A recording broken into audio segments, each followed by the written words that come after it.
Ambalamusiza mikwano gyange mwenna abali eyo. Amanya n'eddoboozi Eddy Kenzo omuyimbi era nga nsaba butwala akakisa kano okwetondera buli muntu yenna ali affected olw'embeera enegenda mu maaso abali disappointed mwenna nsaba munsonyiwe. I didn't mean it. Naye Mukama yamanyi bwagera ebintu bye. Mukwano gwange mwagala okuviirira ku ntobo y'omutima gwange era ndi mwagala emyaka gyonna kubanga mukwano gwange ate tulina n'omusaayi gukisharinga. So nsaba ntwala akakisa kano omuguyozaayoza kuba nti ebirooto bye byatuukiridde. Nsaba Mukama amuteeremu baraka obufumbo bubiri bwa mirembe. Njeyozayaza mukulamuza okufuna omukyalo omulungi kuli Kasebo era nsaba mutambule bulungi mu mirembe buli kimu kibeere kirungi. Nsaba Allah abeere mu famire yammwe abakwatireko buli kimu kibe nga kitambula bulungi inshallah. Naye ndi totally ng'omuntu olw'ebigambo bya Seeka byavuddeyo n'agamba nti ngende njagali maama wange.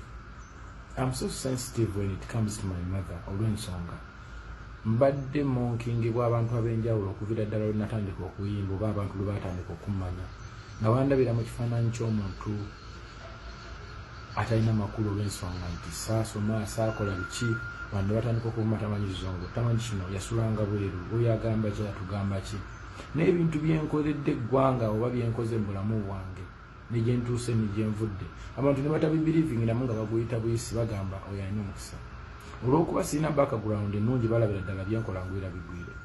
Kintu ekyo kintu kyayirinze nnyo obulamu bwange. Kati omuntu bw'ayogera ku maama wange mu ngeri bw'etyo bannange mpulira bubi.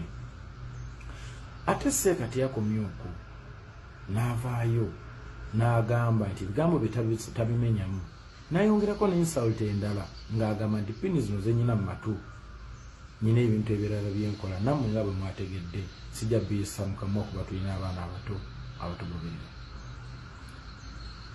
Abaana bange bakuze.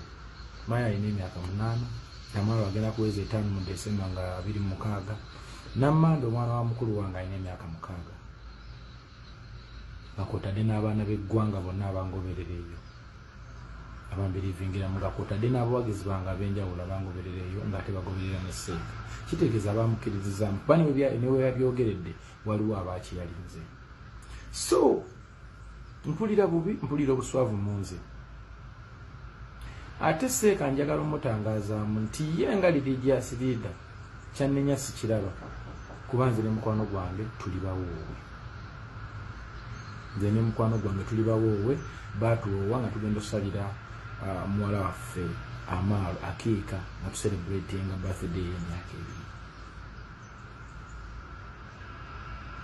So olw'ensonga eyo kyannenya sikiraba senga abadde cultural leader naga nti temwakiteeka ku next level culturally nandibadde nzikiriza kuba oluusi munnange osanga nalwawo okolera mukwano gwange omukolo gwe yali ayagala. Naye ate nga ye religious leader kyannenya sikiraba ku lwa Katonda nawoowa tuli bawoowe tubadde bafumbo mu maaso ga Katonda. So kyannenya sikiraba. I'm very touched baganda bange.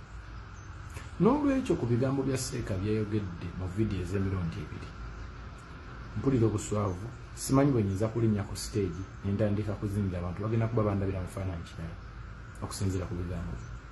Nsaba Seeka aveeyo amenyewo ebigambo bye byayogedde kuba nze ndi straight nyina n'abaana. So bw'abanga ye mu ekyo ekifaananyi mwandabira aleete obukakafu obulaga.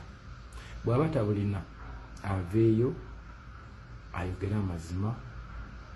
Otherwise mpulira ndi tortured so much era ndi muswavu munze kuba nti ngenda tambulira mu kifaananyi kyesiri. Sigenda kuddamu kulinnya ku stage kuyimba mu Uganda mpaka Seeka lwanavayo n'abisazaamu.